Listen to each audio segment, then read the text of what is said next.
All right, everyone. Welcome into Building the Broncos. We're going to let a couple of the chats get in here. Make sure we got check marks across the board. And I think we're good. So, hey everyone, welcome to Building the Broncos. I am Carl Dumler, and as you can see, Mr. Nick Kendall has not joined us this evening.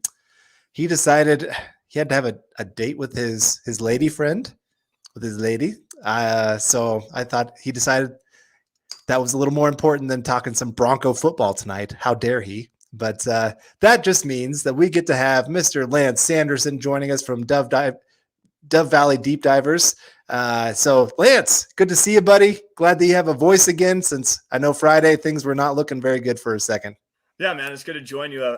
Friday was really rough on the live draft coverage we did Friday night with everybody, and then Saturday I was unable to even hardly speak until about 2:00 in the afternoon, which was really not cool. I had a lot of stuff. It was nice. I wanted to be a part of the show and everything like that, but I got a lot of stuff done around the house. I'm still trying to get everything all taken care of because we get married. My fiance and I get married at the end of this month, so really getting a lot of stuff taken care of for that. But I'm looking forward to joining you, man. It's been a while since you and I have got to sit down and chop it up, just you and me one-on-one. So I'm looking forward for tonight. Yeah, no, it should be a good time, man. And it's always kind of nice here a few days after the draft. You're emotional during the draft. But after you've had some time to dive into it, that's what we're going to do here this evening. So just want to appreciate all that. And before we get going too far, Michael Ronquillo coming in here strong right off the bat. Thank you, Michael. You are the man. Says, good evening, Carl and Lance. I'm building the Broncos. Let's ride and go Broncos. Well, you have got us riding high right now, buddy. Thank you so much. That is huge. Sir. Thanks, Michael. That's what makes me excited, is support like that. And Michael's always been a big supporter of the show. Dove Valley Deep Divers doesn't matter what show. So thank you, Michael, for joining us. And thanks everybody for coming in here on Building the Broncos, not Dove Valley Deep Divers, man. I know it's hard to always remember sometimes what show you're on, but I wanted to give a shout out to all of our regulars that are coming in here. We got Dylan Van Arks saying, sup Broncos country. Make sure you hit the like button on the way in and subscribe if you haven't already. Yes, he is right on with that. Make sure, guys, if you are on YouTube, one of the best things you guys can do is like, subscribe, share, all of that for us. That is always huge. If you're on iTunes, leave us a 5-star rating if you think we're worthy of a 5-star rating, of course. But that just greatly enhances our show. We really appreciate it. Humbles us all the more. Got some bad news for everyone. I know I don't want to start off on bad news here, but William Catalano coming in here saying Chargers grabbed Callahan. That's a great pickup for them. I know a lot of people are shouting for the Broncos. I think their secondary is pretty full right now, unfortunately. Mm-hmm. And I know I had somebody say, well, the Broncos, if Bradbury gets cut, go sign him. And I think the only reason I'd want to sign him is just so the Chiefs can't sign him. Yep. I guess we should have signed Callahan just so the Chargers couldn't sign him.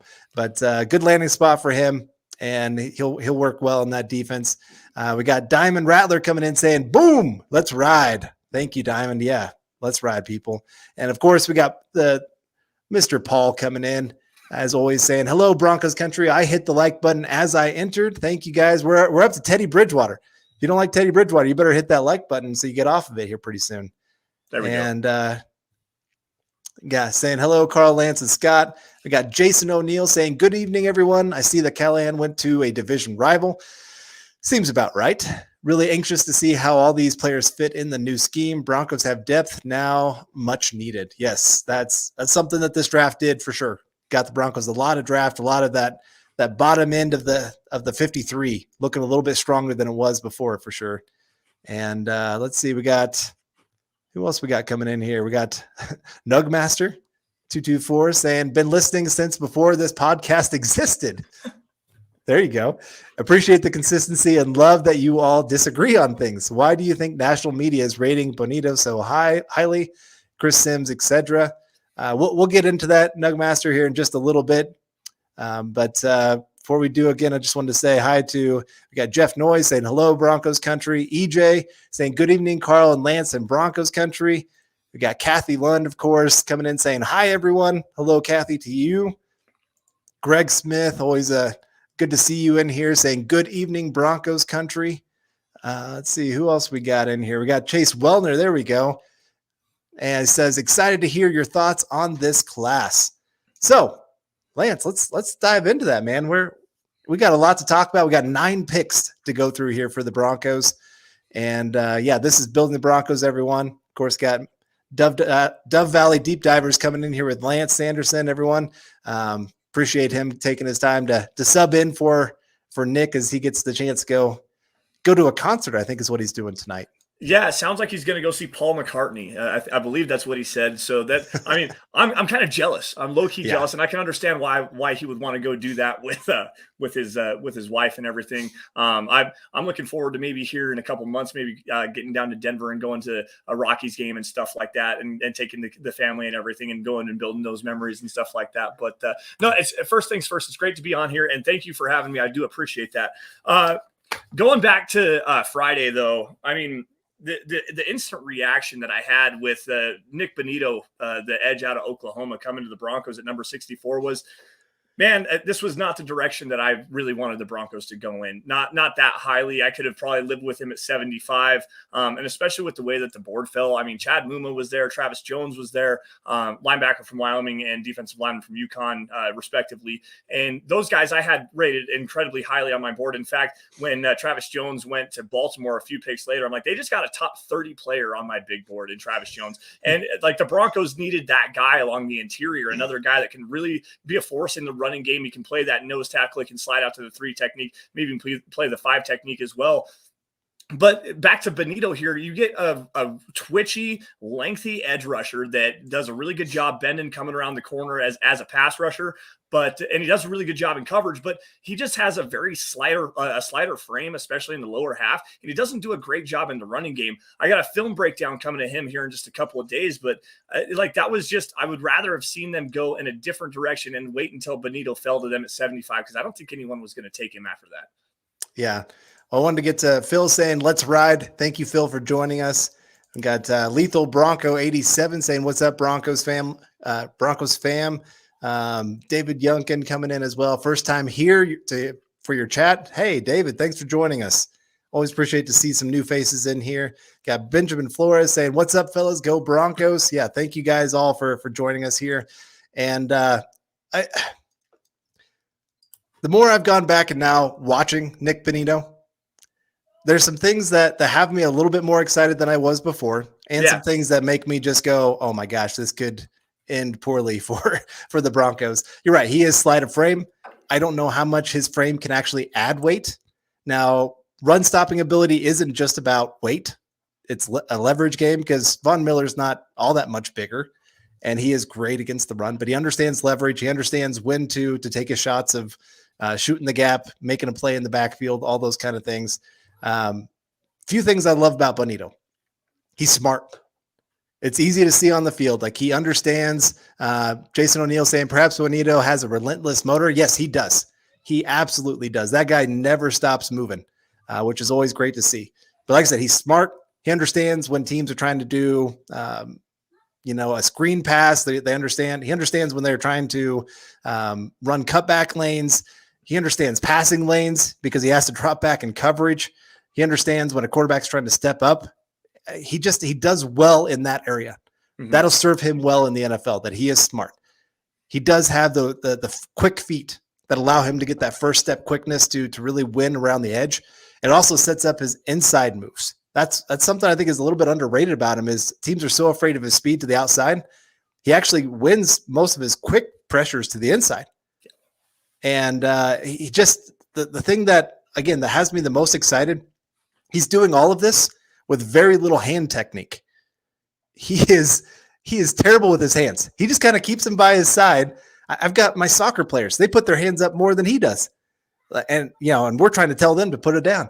He actually, like I said, if he can learn to use his hands to win some of those battles, keep the tackles or the guards' hands off of him, he could turn into something pretty special as a pass rusher. Now, run defender, if he can get to average, I would be pretty darn happy at that.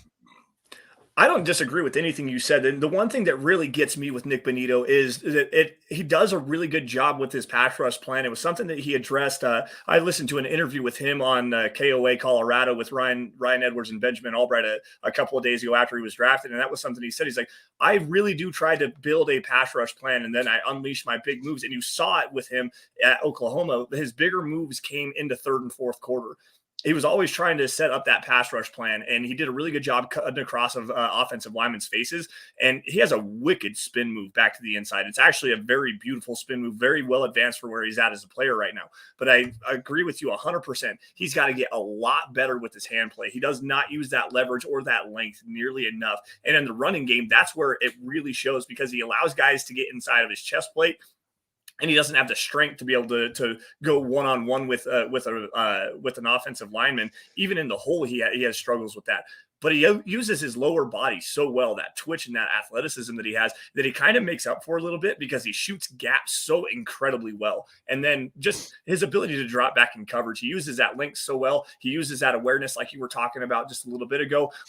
He is a very well-rounded player for where he's at. He just has to get better in the running game and using his hand technique. Those are really the two big flaws. After going back and I watched the Texas game, I watched the TCU game, and I watched the bowl game. I believe that was it. I can't remember who they played in their bowl game or this last season. But I went and watched back those three games yesterday and today, and we're going to get a film breakdown on everything that I saw there. But those were the biggest things that stood out to me.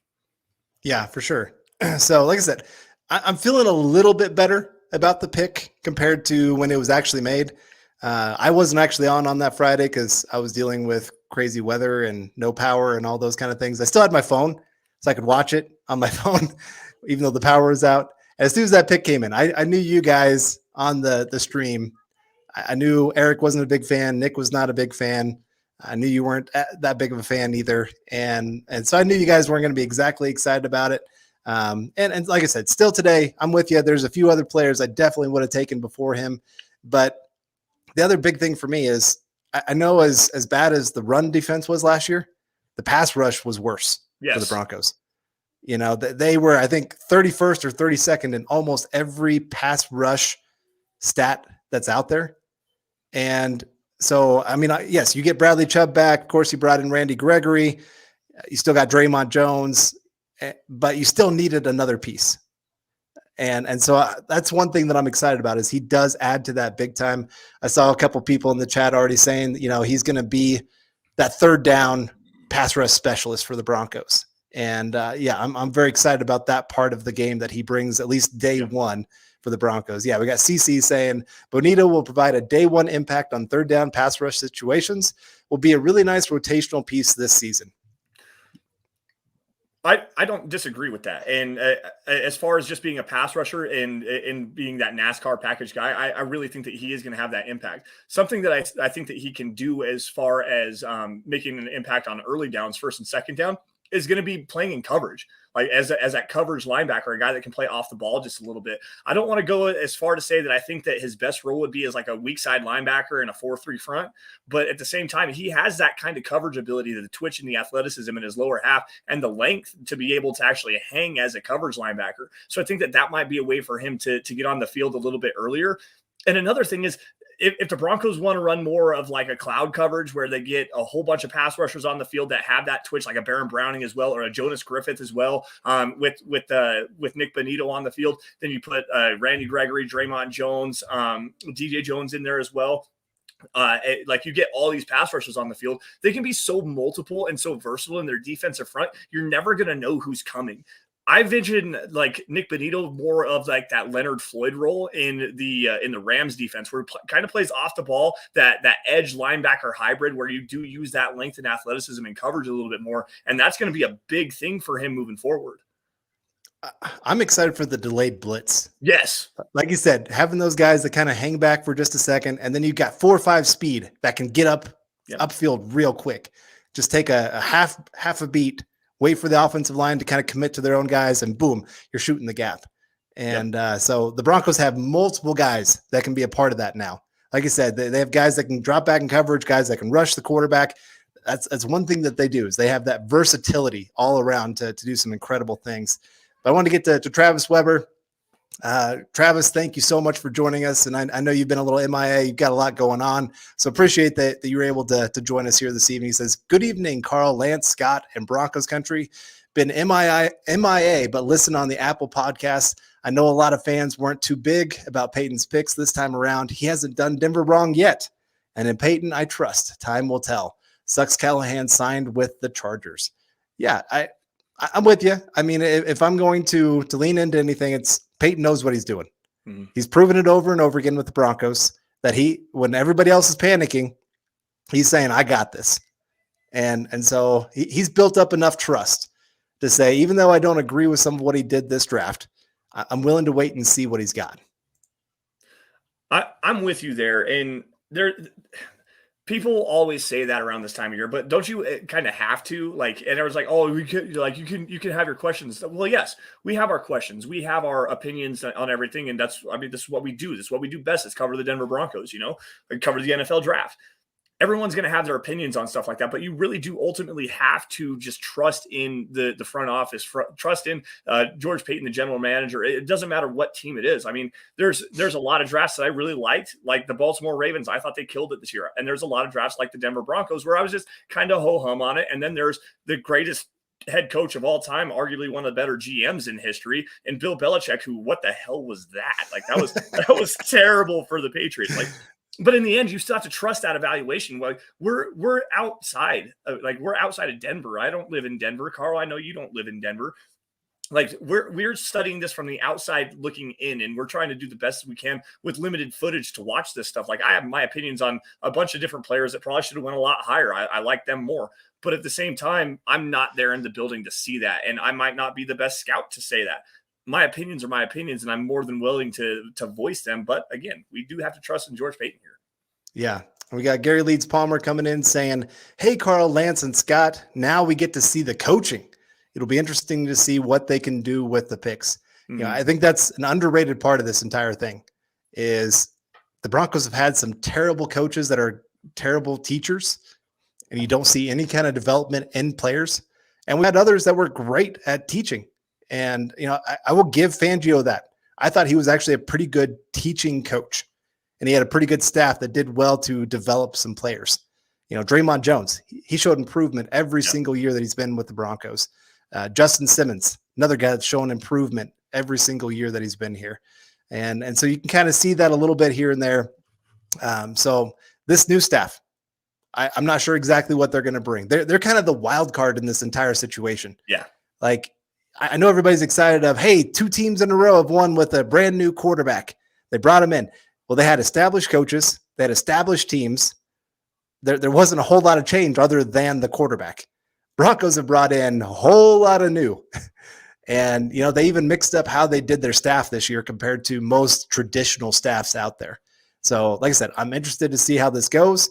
And, talking about, I guess this kind of leads us into the 3rd round pick because, your new offensive coordinator was a tight end coach before he came here to the Broncos. And the Broncos kind of threw him a tight end right off the bat saying, here you go, Greg Dulcich of UCLA. I honestly kind of like this pick. I think he's one of those tight ends that actually works with a Russell Wilson. Yeah. I don't disagree with you on that one because he is I would rather have seen Noah Fant. Don't get me wrong, because I think that Noah Fant got the short end of the stick with the quarterback play here in Denver. But Greg Dulcich, while they're not necessarily the same player, because Noah Fant's just a tremendous athlete, he's a heck of a lot faster in a straight line. But that's what Greg Dulcich does the best. Like, he is a vertical threat at the tight end position. As far as taking him at number 75, I have my concerns there. He's not necessarily the best blocker, which is something that you want to see a little bit better. And he doesn't pop as far as an athlete. He's not that guy that's going to just, take over a game as far as receiving ability. But like you said, take a look at the best years of Russell Wilson throwing the football to the tight end. Who did he have as a tight end? Jimmy Graham. Like, it was not a guy that was, an inline blocking mauler kind of a guy. He could split him out in the slot a little bit, let him take the top off of the defense with that athleticism, that big catch radius, the soft hands that he had, turn him into a red zone threat. And look at what happened. I mean, Russell Wilson was actually targeting the tight end for once. this actually fits really well, especially because the creativity that Russell Wilson has behind the line of scrimmage kind of helps out with Greg Dulcich, because while he may not be that burner straight line speed guy, he does have the ability to find those holes down the field and just sink himself into coverage. He does a really good job of recognizing how to break his feet down and how to gear down and set himself up in open holes and present a nice big target for a guy throwing the football down the field that likes to escape the pocket. So this is a better value pick than I really kind of considered after I went back and thought about it. But there's a lot to like, but there's still some issues there. Yeah. And then I want to get to, we got Jillian Richard Reese coming in saying, I love our picks, healthy, good depth. That is for sure. The Broncos have definitely improved on the depth part of their roster. Mm-hmm. And then we got Glenn Hare coming in here saying, hey guys, I watch daily, but usually the day after, as I don't get to catch live shows often.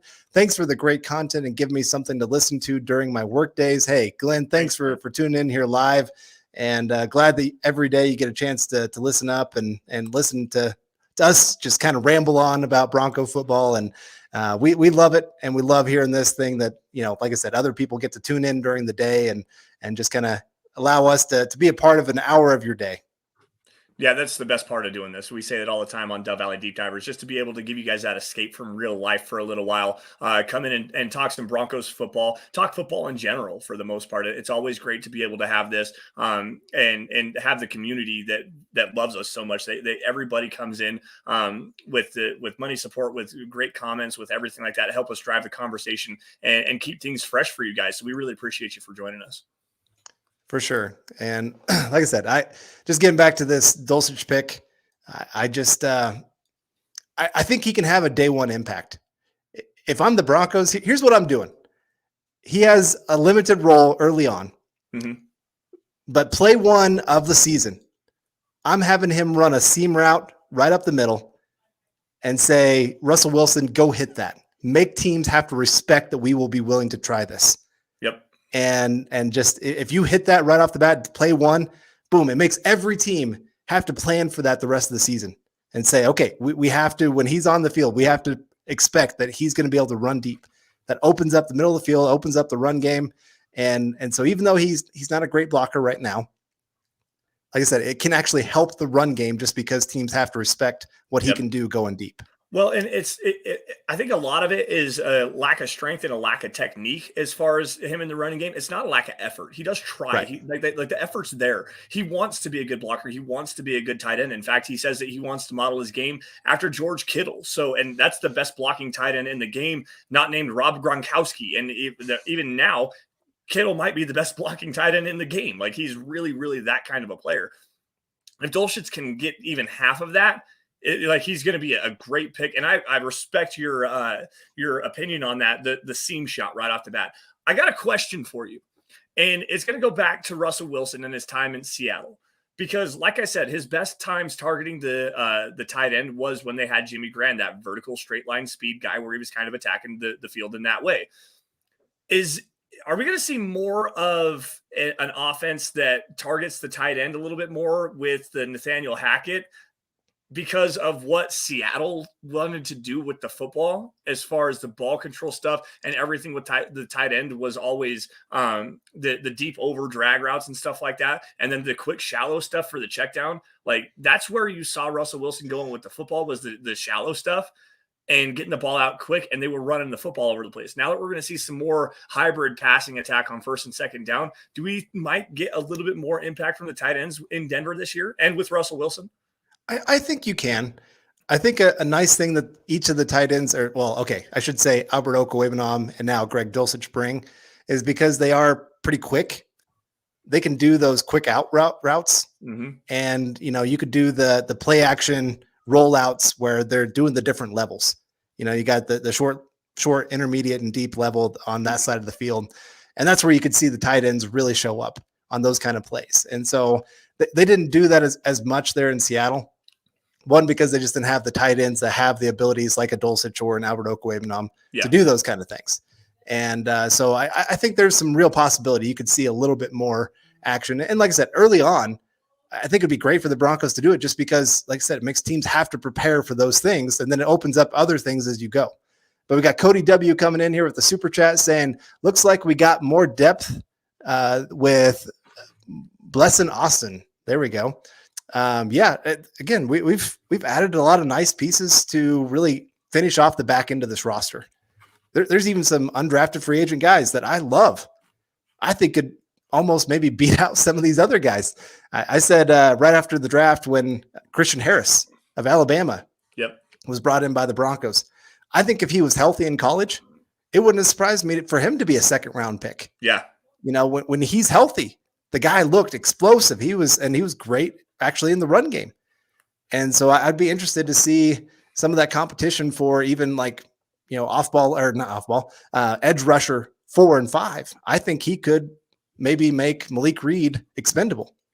I don't disagree with you on that. I think that he could have that Jeff Holland type of impact. When Jeff Holland came as an undrafted free agent out of Auburn all those years ago, that guy, that might be that one guy that does make it as an undrafted free agent. The explosiveness, the willingness in the running game, the length. I mean, he's got pretty long arms. I think he's like 32.5-inch arms, which isn't great, but at the same time, it's well enough for a rotational edge rusher. And he's bendy too. Like I like the bend that he had. So Chris Allen might be another guy. I think the biggest thing that I want to go back to, though, as far as the depth of this roster, let's give a big shout out to George Paton as far as what he was able to do in free agency. I mean, bringing in DJ Jones, bringing back Melvin Gordon, getting Kareem Jackson back to fill that safety void. They got K'Wan Williams in there at the cornerback position. They went into this draft with not a lot of need, so they can kind of just stick to the board, fill out the rest of the depth of the roster. They got a lot of high quality players that really do fit in well with not only the scheme, but with what the Broncos actually needed to have. And Dulcich being that third tight end, potentially even the second tight end.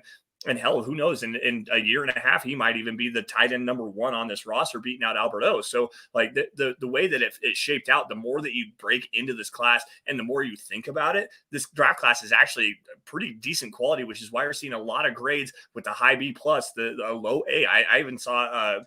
I saw one with like a straight up A. I think I saw one with an A plus on it, just because of obviously it. As part of your draft class, you have to understand the Broncos brought in Russell Wilson with their first and second round pick. Like that elevates this roster to an entirely new level. So there's a lot of respect coming out of this the more that we break it down. Yeah, I thought those were a little high just because, again, some of these players, how much can they have year one impact? I mean, I think Bonitto's going to get on the field, like we said earlier, being a situational pass rusher. You don't want him on the field for rundowns for sure, unless you're sticking him next to DJ Jones. Dulcich, again, probably going to have a little bit of a limited role in what he's bringing to the table. Probably going to have Albert Okwuegbunam starting the season. But at the same time, you don't take a tight end in the third round unless you have some doubts about the guys you already have on the roster. I think Okwuegbunam could be a great tight end, but obviously the team's not completely sold on him. Otherwise, they would have said, we can wait for this pick for a lot later. Tight end's a little bit of a luxury, especially in this offense. But here they use the third round pick on him. Well, and not only did they use a third round pick on a guy on a tight end, but they use one on a guy that's kind of limited in what he does. And Travis Weber jumping in here, throwing some stars around. We appreciate that, Travis. That is what I was going to ask. On some shows, it was brought up that Wilson wasn't big on throwing to the tight end. Wouldn't Denver might have been better off on a blocking tight end? I know this is where coaching comes into play and make them better blockers. And yeah, that's what I was just getting back to. Was you brought in a guy like a Greg Dulcich, who's not necessarily the best blocker. That would be probably a better look. But you got Eric Tomlinson in free agency. That's going to be your blocking tight end because he's practically another offensive tackle on the field. That's what he does. He's a blocker. So to get another guy that you can use as a pass catcher there, I thought they could have went in a little bit better way if they would have went with a Cade Otton who was available there, who is a good blocker and has that pass catching ability. But I mean, if that's the guy that they want to have stretching the field vertically, Greg Dulcich is a fine pick. Right. Well, and like I said, your offense coordinator was a tight ends coach. So he had to approve of this. He had to say, this is the tight end that I want for my offense. Yeah. And so, like I said, I think they've got a plan for it. We'll see how that goes moving forward. And yeah, you're right. Tomlinson, I think he had one catch last year. And in his 10 years of being in the NFL, he has one touchdown.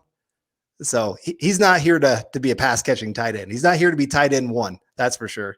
But we got Cody W coming in, with another super chat. Thank you, Cody, saying Yell is short, but got one heck of a jump. Yes, he does. That kid, he is firecracker ready to explode, that's for sure. But we got Lawrence Rivera also coming in here with some stars saying, with Ryan Tannehill coming out and saying it isn't his job to mentor his competition, Malik Willis. How much do we have to worry about that when it's Russell Wilson's time down the road? You know, I remember a lot of people talking about like Peyton Manning trying to mentor Brock Osweiler, and that should be part of what he's doing here. No, I don't blame a guy for sitting there saying, I'm not training up the guy to take my job. I'm here to do my job, do it well. I'm not going to waste extra time on this guy trying to help develop him. That's the coach's job. That should always be the coach's job to do that part of it. And I remember Joe Flacco doing the same thing with Drew Lock, just saying, no, that's not what I'm going to do. He can watch what I do, but I'm not going to sit there and help him figure out his job. I don't disagree with that line of thinking either. Ryan Tannehill is a starting quarterback in the NFL, and at one time there was a handful of people, Benjamin Albright specifically, saying that like he's a top 10 quarterback. And when he had Arthur Smith as his offensive coordinator before he got hired on by the Falcons, it was hard to argue against that. He was playing at an incredibly high level. It's why he got that 4-year $150 million contract or whatever the heck it was. Everyone's like, oh, they overpaid him. Well, yeah, that might be coming down the pike. But that's why Ryan Tannehill is saying that. It's like, I understand that I have to keep my job here. I'm the starting quarterback of this roster. Why do I need to carry around my replacement? Like, let me just work on what I need to do. I don't hate that line of thinking. Yeah, is it something you probably shouldn't say? Sure.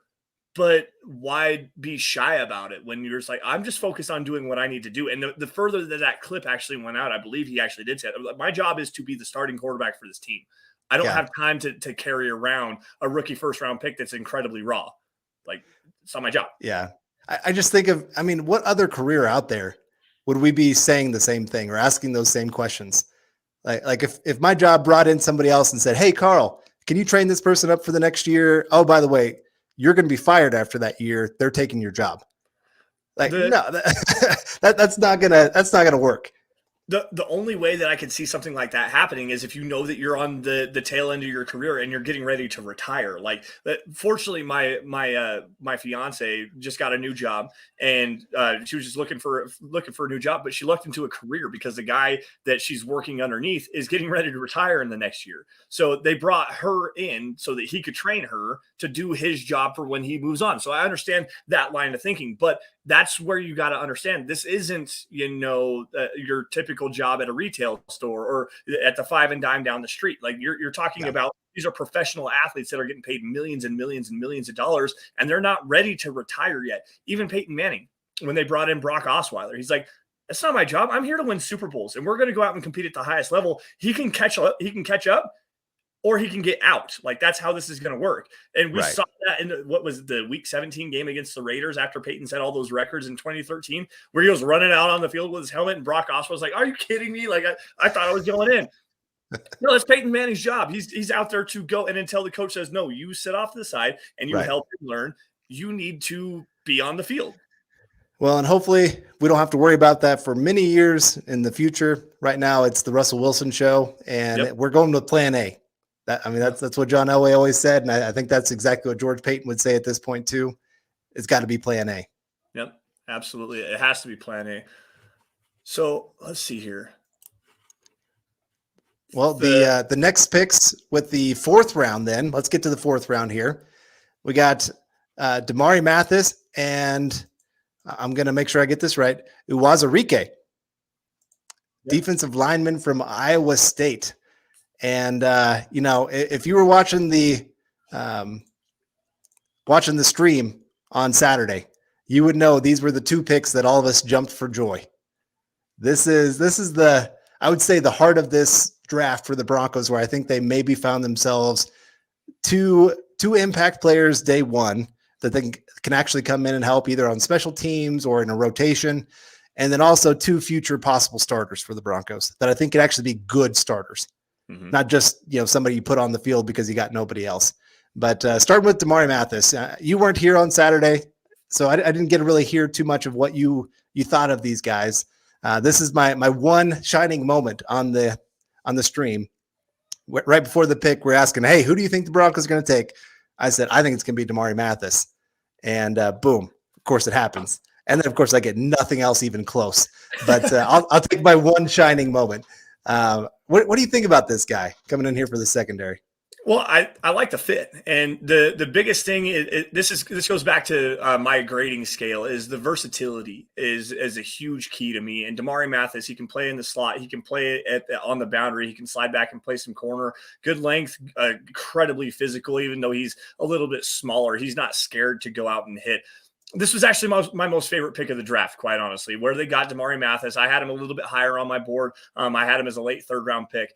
And to get a player like that can come in and just wear so many different hats, and he's also a quality special teams player. He's such a great athlete as well. I really did like this pick. In fact, I put it in our group chat while you guys were on the stream. I said, I love the fact that we just got Damari Mathis where we did. It's my most favorite pick of this class so far. And after the rest of it came back throughout the rest of the day, it continued to be that way. Damari Mathis was my most favorite pick here. And we got Lawrence Rivera coming in here with some big stars. Thank you, Lawrence. You are a star. Appreciate that. And we got Andrew Baker as well coming in with stars saying it's the Rush show, but love for the Carl and Lance show. Thank you, Andrew. Appreciate that. Thanks, and we got Travis Weber saying, do you guys think the center Paton drafted could overthrow Cushenberry? Yes. Yes. The Broncos, I'll just tell you, they are not exactly excited about Cushenberry. There's been some trade talk that they were kind of trying to put his name out there, and the Broncos were the ones kind of making the phone calls more so than other teams calling the Broncos about Cushenberry. And, Cushenberry, he improved this last year, but he improved from worst starting center to like bottom 5 center. That's not good enough, especially now that you've got Russell Wilson. You got to have that position strong. And so, yeah, I do think the Broncos going out there and getting Luke Wattenberg of Washington, I think that's a shot towards Cushenberry saying, wake up. Yep. Your job is not secure. You do not have that position locked down, buddy. The nice thing for the Broncos is really they've got competition for 4 of the starting spots on the offensive line. Now, you could say that's not good that they don't have secure guys, but they have a lot of guys with starting experience who are going to be competing against each other. So that's nice. But Cushenberry, like I said, I think Wattenberg could be one of those guys who comes in and could impress people right off the bat. He's got athleticism. He's got experience in the sense that, he started a lot of games there in college, played a lot of positions there in college. And I think he is a better fit for the system than Cushenberry is. I don't disagree with you. He's also got better strength and better hip technique. He's also a lot meaner in the running game, and he can actually pass protect. A little bit shorter at his arm length, but at the same time, he's a player that knows what he's doing. He's like Carl said, he's got a lot of experience there, and I don't think it's just a putting Lloyd Cushenberry on notice here either. You've got Dalton Reisner that could be put on notice here as well at the left guard spot, because Wattenberg can play the guard spot. He did that at the East-West Shrine game and played pretty well from what I understand. So with his versatility, again, going back to that big buzzword for me anyways, versatility, the ability to play multiple positions, wear multiple hats for this offensive line, this could be a pick for moving down the road, because Dalton Reisner is going into a contract year this year. Graham Glasgow is going into a contract year this year. If Luke Wattenberg can unseat Lloyd Cushenberry, or even be the future succession plan for Dalton Reisner at the left guard spot, it's a home run pick for the Broncos. I like that pick as well. Yeah, he's a little weak. He's got to get some strength built up. He's a little light in the caboose. Caboose. There we go. That's the right word. But yeah, I do think the Broncos like him. Jeremy Shawn putting it out there saying the thing that is a telltale sign is the fact they traded up for Wattenberg. Yeah, that just shows they like this guy. They really want to make sure that they got him on this roster. And so, yeah, I think he could be a very good possible player for the Broncos moving forward. And he could even be a day one starter, surprise some people. Russell Wilson, think about that. He was one of the biggest surprise players when he started day one in the NFL, being a 3rd round pick quarterback. Those guys usually aren't given the chance to actually go win the starting job. And yet he went out there and just took it in practice. And so I'm sure the Broncos are telling everybody on the roster, hey, that he did it. Why can't any of the rest of you do this? And so, yeah, Cushenberry, definitely he's on notice. Very much so. He is the one I noticed. I want to go back to Eyioma Uwazurike, the defensive lineman from Iowa State here, really fast. What do you think that this does for not only Draymond Jones but specifically McTelvin Agim, who's been seemingly in the coach's doghouse for multiple years now? Why is he a game day inactive almost every single week? But when he does get the chance to play, he has a massive impact. Like, what do you think of Uwazurike as comparison to McTelvin Agim here? Well, Agim, I think the big thing with him was he just wasn't trustworthy to be play in, play out, an impact player. Like, yes, he can shoot the gap, he can make some big plays, but just to trust him to do his job, I think that was the big thing that kept him as an inactive for all those games. And so you bring in Uwazurike, and then you also bring in another guy there in the 6th round, and Henningsen. Now, Henningsen probably plays more of like the Draymond Jones kind of position, but at the same time, you added 2 guys to this defensive line. Agim has to be on notice as well, of a guy that just, hey, we brought in these guys. We think big things of them. We think they're going to fit our defense well. And, when the Broncos are talking about running a lot of the same things that the Rams ran, some of that 5-1-5 kind of defense, this is where Uwazurike really fits well. His ability to play kind of all over that defensive line, his ability to be long. And we said it on the stream on Saturday. This helps make the Nik Bonitto pick make more sense, because you can stick this guy because he's long, he's strong, he can take on doubles, he can help in the run game. He can do a lot of things that really help to allow Bonitto to be free to do what he wants to do. I guess I never thought of it like that, because I always thought that Uwazurike would probably be a better fit as a 5 technique. But you're absolutely right. He can play down to the 3. I don't know that I'd put him head up over a center or even between center guard. But I mean, you've got the opportunity there to put him all over the defensive line and get that NASCAR package going, because, like you said, long, strong, incredibly athletic for the guy the size that he is, strong for as small as he is as well. But I like the fit there for what the Broncos get out of a player in the 4th round. And I know that if you guys get the chance, you got to go back and you got to check this out. It's on Eric's Twitter account. When the Broncos drafted Uwazurike, Eric's reaction on the live stream was absolutely glorious. Okay. Carl, I put it in our group chat, and for everybody here that watches, they know we like to do the Pokemon references and stuff like that. Eric caught a shiny when they drafted Uwazurike. Like, he was that excited. Like, oh yeah, yes.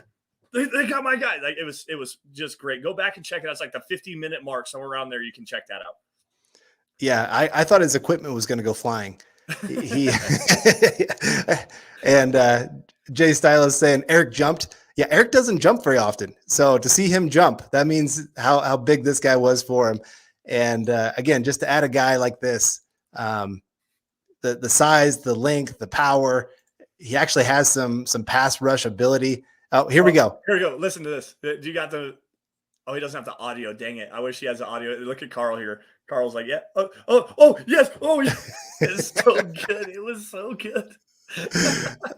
just Oh, that's perfect. Thank you, Scott. Thank you, that Scott. was great.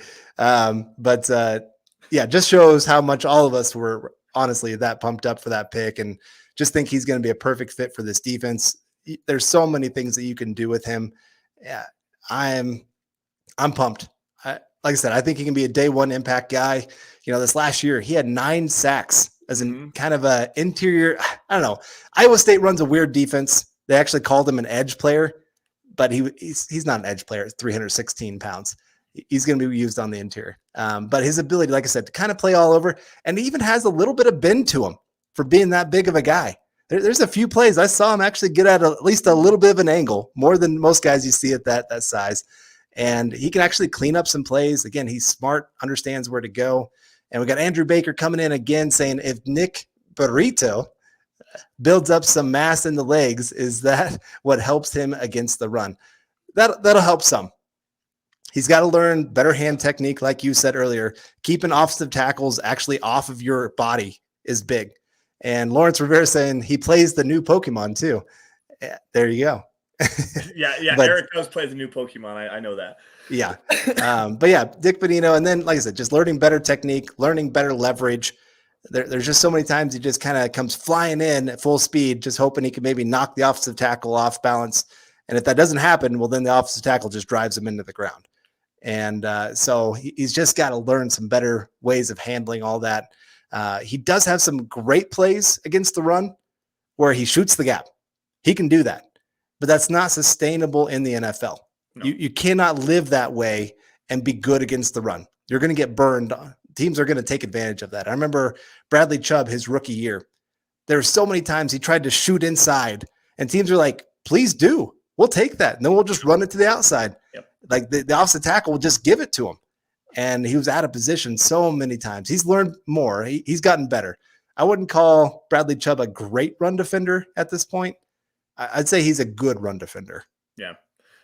I think a big part of that is because he does play with his length so well, and he uses the strength that he has at 265, 270 pounds. Like, he is your prototypical 4'3", hand in the dirt edge defender. He's not the twitchy burst guy.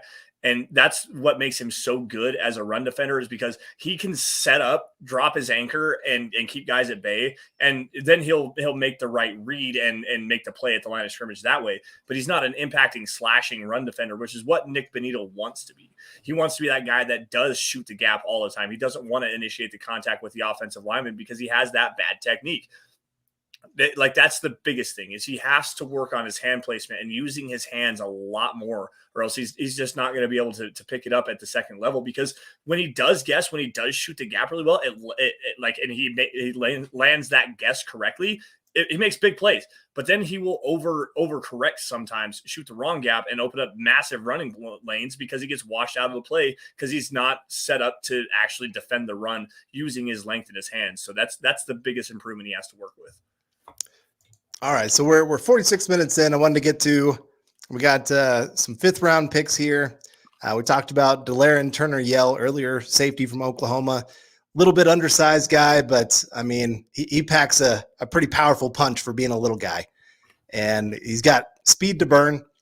One of those guys that can kind of line up in the slot, can line up deep if you need him to, can kind of go all over the place, and gives the Broncos quite a bit of versatility in that safety position where they can play guys all over and expect good things. I didn't really get a chance to really study Delaren Turner-Yell, so I need to go back and take a look at him. But every time I did watch Nik Bonitto, and I was kind of, keeping my hat tip open, studying Bonitto, but I was like, hey, I got to watch the safety. The one thing that did stick out to me was his ability to run the alley and just deliver a strike with a lot of force. And despite being a smaller guy, a little bit thinner in the frame, the athleticism is there. I want to watch him in coverage, because that to me is going to be the bigger impact for me.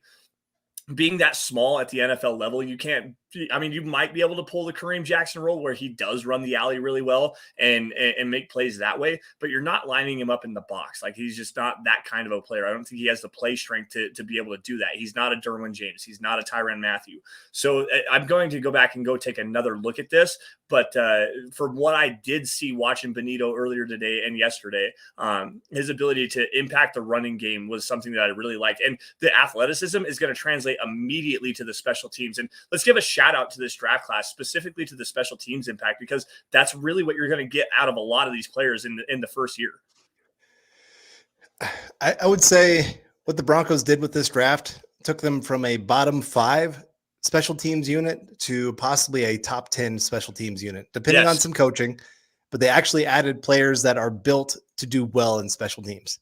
Guys that can fly down the field, make plays, make tackles, that are willing to go do those kind of things. Broncos didn't really have those kind of players this last year. And when they suffered any kind of injuries, especially to like the safety position, they just didn't have the bodies to come in and not only help on the defense, but like I said, special teams. So that's where you see why it's so important to have 4 or 5 safeties on the roster ready to help. And so, yeah, like I said, I love that sense of it, that special teams should be very improved. And that kind of brings us to another guy here, Montrell Washington, wide receiver from Samford, not Stanford. Always got to make sure we get that distinction in here. But he was brought in here because of his return ability. Broncos haven't had a great returner really I don't know, when was the last time? Like 2013? Yeah, I was going to say Trendon Holiday, 2012. Yep. And even there, it was it was a wild ride every time you saw a punt. It's either a touchdown or a fumble. Yeah. There's not really much in between with that guy. And so bringing in this guy, Washington, to be a returner, it's kind of weird. He's actually, if you're looking at RAS score, he is the worst of all the Broncos picks. Usually you kind of see more of a big-time athlete there at that returner position. Does that kind of worry you at all? What are your thoughts on this pick? So I want to say yes, but at the same time, no, because he's 5'7" and 175 pounds. So he should be a 4.45 guy. He should be that quick twitch guy, but he doesn't have the quick twitch. So that does kind of concern me as far as being a punt returner, because you got to have that quick twitch and you got to have that acceleration. So yes and no, it doesn't surprise me to see him have a lower relative athletic score, because he's got the speed, at least long speed enough to be a quality punt returner. He's also got the size to be a quality punt returner, because you want a smaller guy back there. You want a guy that has the ability to kind of shifty ability through the hole and stuff like that. A guy that's a little bit harder to see. So yes and no. It I don't know the easiest way to express that, other than the low RAS score doesn't surprise me for a guy that's his size. If he was another 3 inches taller and another 15 pounds heavier, so let's say 5'10", 185 pounds at that, would it concern you with those numbers? Probably not. Like and his relative athletic score would probably jump up to the 7 range. So that's the biggest takeaway that I have there, is just because he's such a small guy. That's why you see that number as low as it is. Yeah, and I'm torn, because people either say this is one of their favorite picks or their least favorite pick the Broncos made. Mm-hmm. You know, if you watch the Florida game, he's probably your favorite pick, because that guy had a game for the ages against the Florida Gators. I think he had like 10 catches, had one big punt return for a touchdown, had a rushing touchdown. I think he even completed a pass in that game, if I remember right. I think he had 4 touchdowns. I know he had a rushing touchdown. I know he had the punt return. I think he had a kick return touchdown as well in there. And he had a reception. And he threw and completed a pass in that game. He literally dragged Samford, Samford, Samford, to a close game against Florida. And everybody knows that Florida is an SEC team. Samford ended up losing eventually, but they still hung in there and kept it close for the majority of the game, honestly. Right. So, I mean, like I said, if he can turn into a decent returner, if he can make smart decisions, I know he had this motto in college of "I never fair catch." I hope he learns that in the NFL, that's not usually the best motto to have. There are times that a fair catch is actually a good decision.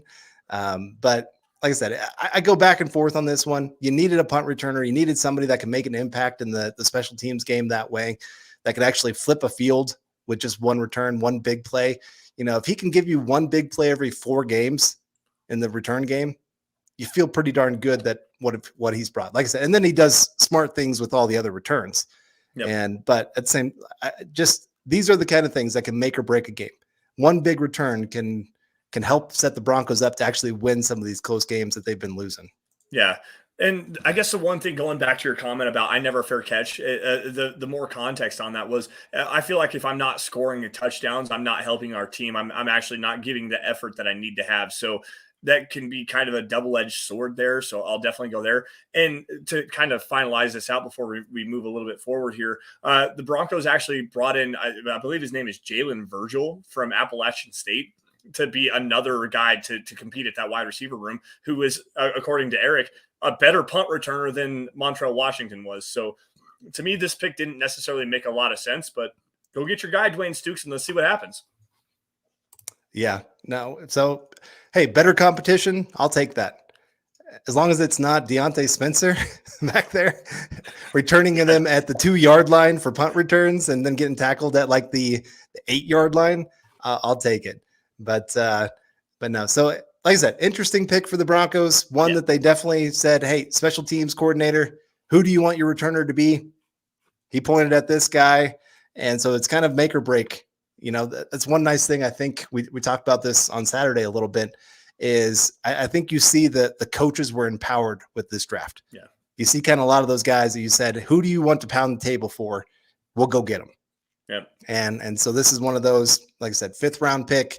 You're asking this guy to be a pretty special returner with a 5th round pick, if that's what all that he's bringing to the table. And so then that brings us, I think we got, is it 2 6th round picks, or was Wattenberg in the 5th round? Wattenberg was in the 5th round at 171 overall. We kind of broke it down. 6th round was Henningsen. Right. All right. Well, like you said, we've already talked about Wattenberg. Matt Henningsen, what are your thoughts here in the 6th round?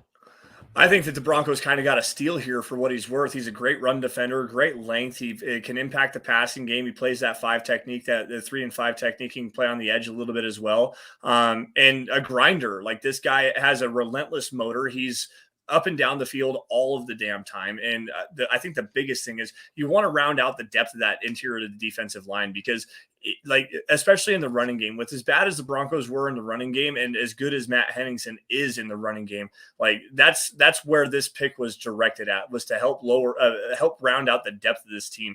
And even though as a 6th round pick, I thought he probably should have went a little bit higher than that. I had him in late 4th round, but I know Eric had a pretty high grade on him as well. But for him to go there, and after they got Uwazurike there, with McTelvin and Geem, that really puts him on notice even further, because this is a guy that can play against the run. He can play against the pass.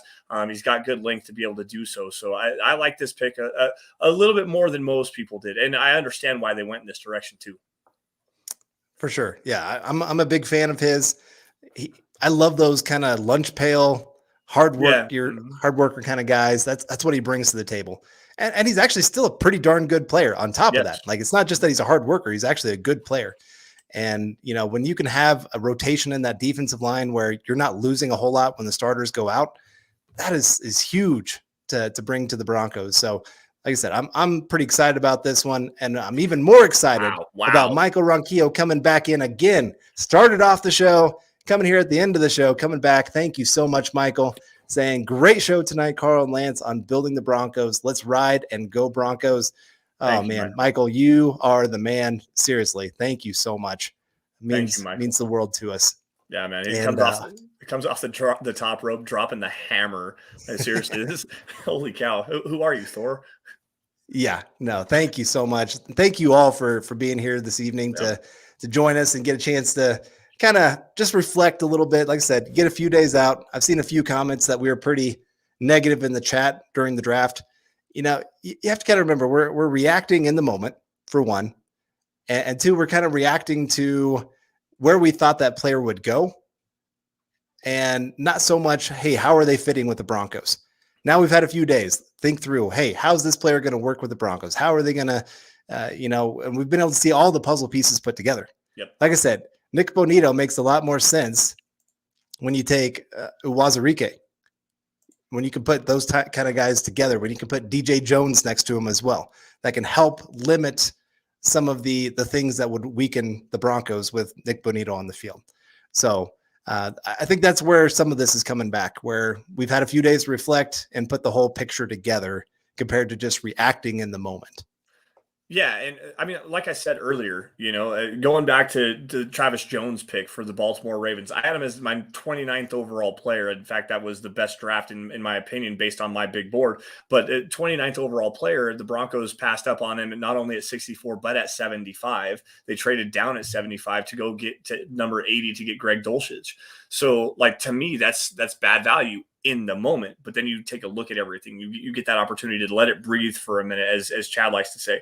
Let it, everybody, kind of think about what we've got going on here. And the more you think about it, the more you like what the value of this Broncos team got, because they filled all of the tertiary holes with quality players at relatively decent value for where they were drafted. Yeah, we probably, could have went in a different direction and got a higher ranked player on my board. But trust in George Paton here and let this process play itself out, because this roster is actually incredibly strong. I thought the roster, even going into the draft, if they knocked the draft out of the park, was a Super Bowl contender. I still think it's a Super Bowl contender based on right now, because the depth is there as well. You have the top end talent, and now you have a lot of depth. All right, well, that brings us to the final pick here, because we're getting right here at an hour. We got Fayon Hicks coming in here for another Wisconsin player, cornerback, slot, pretty much going to be a slot cornerback, kind of on the smaller end. I think he's 5'10", if I remember right. Got some decent speed. I mean, he's pretty good all the way around. What are your thoughts here on what he could bring to the Broncos here, either year one or even just throughout his rookie contract? So I'm going to let you take this one away because I did not watch Faion Hicks. All I know is high quality athlete, versatile player, can play safety and cornerback, and that's all that I know about him. I need to go back and double check on him because I did not get a chance to watch him very much when I was watching Wisconsin. So I apologize for that. Oh, you're fine. We'll get to Travis Weber here first, though. Great show tonight, guys. Thank you for your time and input, Broncos fans. Don't forget to send the likes, share, and subscribe. Go Broncos. Let's ride. That's right, Travis. Thank you so much for that. And it looks like we got 29 likes, loves, and a wow even from Chase Wellner. Thank you so much. Guys, if you're on YouTube, again, make sure that you guys are liking, subscribing, sharing, all of that for us. We really appreciate when you can do that. Just gets us out there to even more people. You know, it's amazing sometimes running into people all over in this area where I'm at, and all people go, "Hey, I've been watching your show."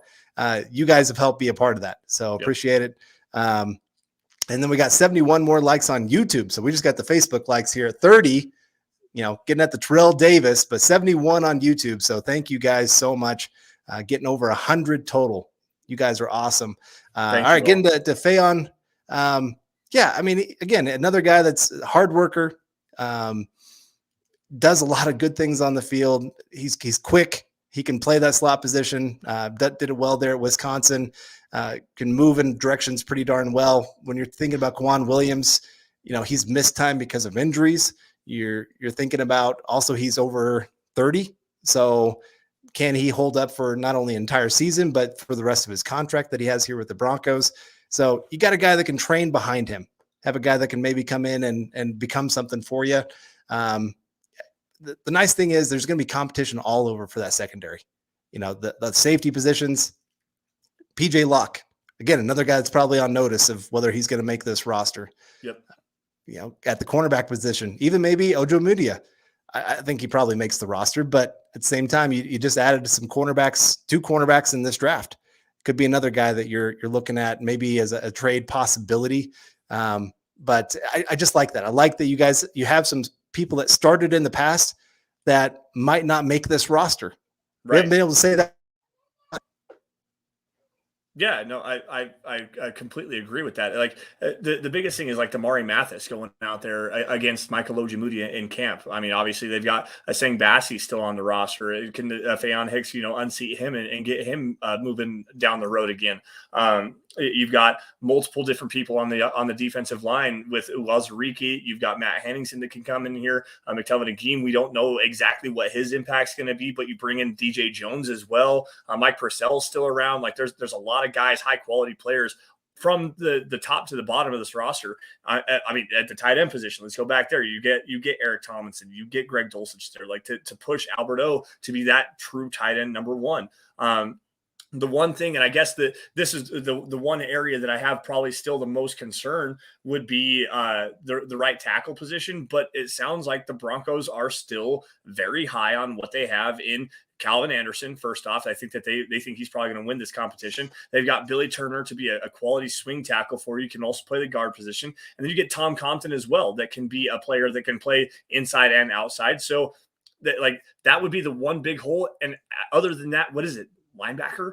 Go sign Alexander Johnson, bring him back on a cheap deal, and there you go. Like you've got all of the answers here.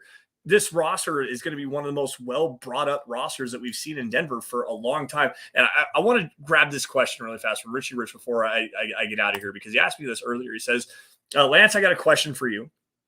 Of those at the back end of the outside linebacker room, who makes the 53-man roster? Is it Andre Mintz, Jonathan Cooper, Chris Allen, or Malik Reed? Honestly, I think what you're going to see here is obviously you're going to get Nik Bonitto in there, Randy Gregory, Bradley Chubb. Obviously, those are going to be the big 3. I was impressed enough with Jonathan Cooper. I'll put him in there as the 4. And with Malik Reed on the restricted free agent tender, his ability to get after the passer and his experience give him the 5th spot. With Allen and Mintz, one of the 2 of them battling for that practice squad spot. I'll give it to Allen. Like I said, okay. I think he's a real talent.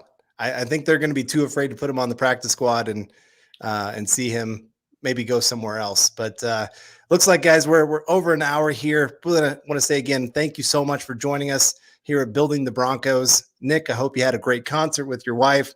And Lance, thank you so much for joining me, guys. You can find him at Sanderson MHH. You can find me at Carl Dumler MHH. You can find Scott at Scout Kennedy.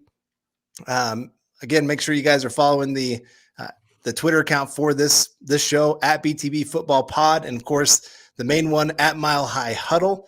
Make sure you guys are also heading over to huddleuppod.com where you can get your swag. We got all of our great hats here.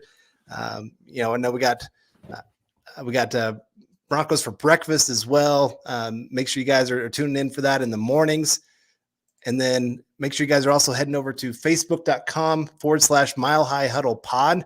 It's where, again, kind of keep you guys up to date on all the things we're doing. I think we got a few new shows that are maybe joining in on some different things. And make sure you guys are also heading over to Apple, subscribing, liking, and sharing the show. We really appreciate it when you guys can do that for us. And we appreciate all the super chats, stars, all of that here tonight. You guys have just been true rock stars. It just has meant a lot to us. I want to give a special shout out to Michael Ronquillo as well. Again, coming in big for us here tonight. You are the man. Appreciate all of you joining us here for Building the Broncos. And it's just been fun to kind of get a chance to reflect on this draft. And I'm so excited for preseason, getting to see some of these young guys and see what they can bring for the Broncos for the now and the future.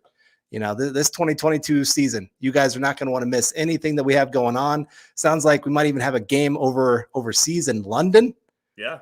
So we might even have an early show trying to get on for some of that. But like I said, it's going to be a fun season, and I'm glad you guys are rocking with us every step of the way. Otherwise, guys, have a great day. As Nick always likes to say, be kind, be compassionate, and go Broncos. Go Broncos.